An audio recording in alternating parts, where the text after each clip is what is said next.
Welcome to Stuff Not Taught in School, a series of videos about stuff not taught in school. Many of the topics are sensitive, but all are important. Thus, all ages are encouraged to view. Today I want to speak about how psychiatry is falling out of fashion. Do you know any alchemists? Neither do I. See, because the study of turning lead to gold fell out of fashion when chemistry, the science behind matter, started explaining things better because it was actually a science. So too, quoting John R. Anderson, before the 19th century, it had seemed inconceivable that the workings of the human mind could be subjected to scientific analysis. But the same analogy is made that just like chemistry replaced alchemy, neuroscience is replacing psychology. So too, here I am today to make a perhaps shocking but totally reasonable claim that I think psychiatry will shortly be replaced by scientific methods which treat the cause of symptoms rather than just the symptoms themselves. If someone has headaches caused by a brain tumor, it's better to remove the tumor than just give the person painkillers. So too, if someone has depression because of an underactive thyroid, it's better to correct the thyroid activity than give antidepressants, especially as antidepressants come with terrible side effects including lethargy, suicidality, indifference, low libido, restlessness, weight gain, cognitive impairments, tics, loss of appetite, and risks of birth defects, cancer, diabetes, etc. Better options that actually treat the cause exist. I already mentioned the thyroid, but the thyroid may be affected by the gut. The study of how gut flora affects your brain is only recently being discussed, discovered, shared. 80% of the body's serotonin, the neurotransmitter that makes people happy, 80% of that neurotransmitter is created in the gut. If the gut bacteria ain't happy, ain't nobody happy. Furthermore, mice responded better to the introduction of probiotic bacteria than an antidepressant. And it's not just mice that are responding to probiotics as well. This has been done with humans. But for probiotics to work, your gut needs to be hospitable for the bacteria.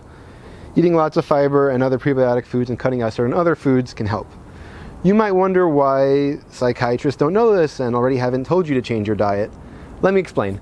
There's something called professional development. Professional development is development that's supposed to make professionals current and kept up kept up to date.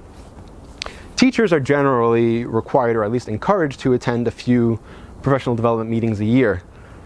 I study science education at Teachers College, Columbia University, and probably the most common study that students in my program conduct is how to improve professional development, because teachers may come for the free lunch but oftentimes don't get anything else out of the professional development meetings.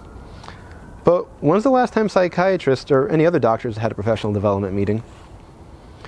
If your psychiatrist was in medical school 40 years ago, your psychiatrist is subjecting you to 40-year-old science.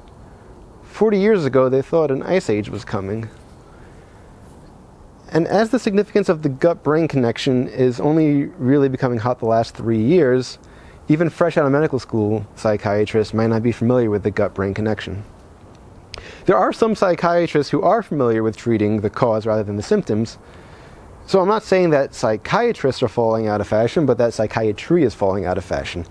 And psychiatrists who practice this newer science are like rebel alchemists who might have been practicing chemistry, the first ones.